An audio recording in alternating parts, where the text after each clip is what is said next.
Hello class, this is Mrs. Hunter again, and this is part 2 of our videos regarding points, lines, line segments, and rays.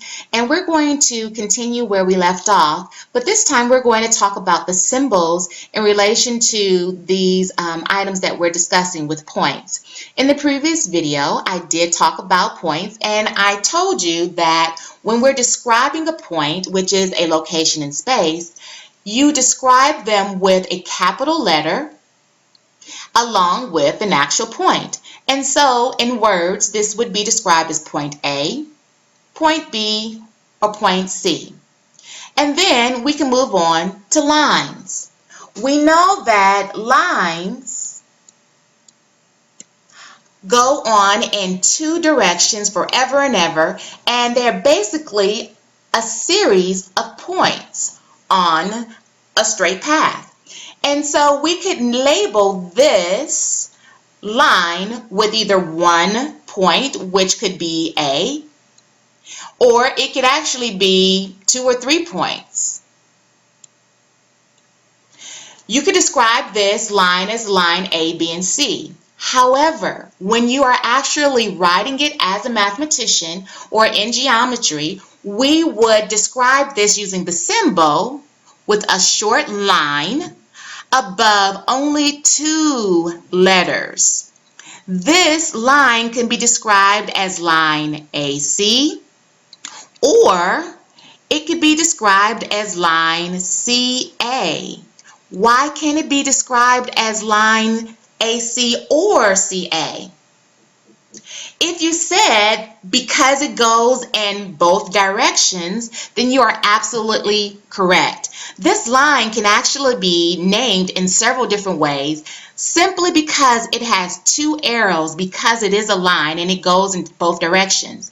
It can be AC, CA. It can also be line AB or BA. It could also be BC or CB. And let's see if there's one more. And I think that's pretty much all of them. So just note that because we have a line, lines go in both directions. Therefore, it can be named in several different methods. Likewise, we're going to go ahead and start talking about line segments. I hope you guys can understand what that says. That is a line segment. And with line segments, we described that in our previous video as a part of a line. And so, because this is part of a line, we are literally just identifying different pieces of the line. Because it is on a line that goes in both directions, it can be described similarly to lines. However, the symbol is going to be different. It is going to simply be a segment.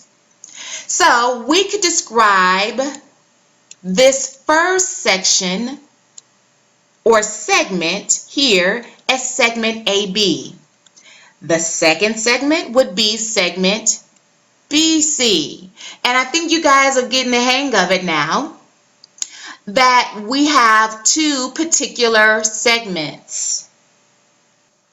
Now, the question may also arise, well, can we name these backwards? Can AB also be described as segment BA? And yes, it can, as well as CB. Yes, it can, because those are still segments on this line that goes in both directions, line AC or line CA. However you want to name this line, these segments are a part of that line. So now let's go on to another discussion of what we've been talking about, and that is rays. Now, the most common way that you may see a ray is generally when you see them like this. You would see a a vertex A, which is the endpoint, and then this might be C and this may be B. And so you would have a ray. And this symbol or this angle describes ray AB. And can you name the other one? And the other ray would be ray AC. And we know that because it has one common endpoint, and that is A. The key to remembering rays is that you must start with the endpoint. If you're at home and you are by yourself or you are in the kitchen, you need to say gotcha. Because the gotcha is when you're naming a ray, you must begin with the endpoint. The only way to describe this ray is by saying AB or AC. This is the symbol for ray. It only has one endpoint and it has an arrow. Remember, a ray is a part of a line with one endpoint. The other way that you may see a ray could be actually from a line. If you had this one, this line that says ABC, you could have two rays, but they're going in opposite directions. What would the rays be called? There are two of them. Take a moment to think about it. If you said the rays would be ray BA and then ray BC, then you would be correct. The common endpoint would be B. One going in this direction and the other going in the opposite direction, which would give us these two rays. And this is the symbol for those two rays. The last two areas that I would like to talk to you guys about is actually one that you are already pretty familiar with, and that is parallel and perpendicular lines. I briefly discussed it with you in the other video. If I have two lines, and in this case I am describing this one or labeling this one line A and this one is line E, it is obvious that they are parallel. They are going in the same direction. They never intersect, and they are the same distance, going on and on and on forever. And I believe I indicated to you that the symbol for that and the way we would write this as mathematicians is we would say line A is parallel, that is the symbol for parallel, to line B.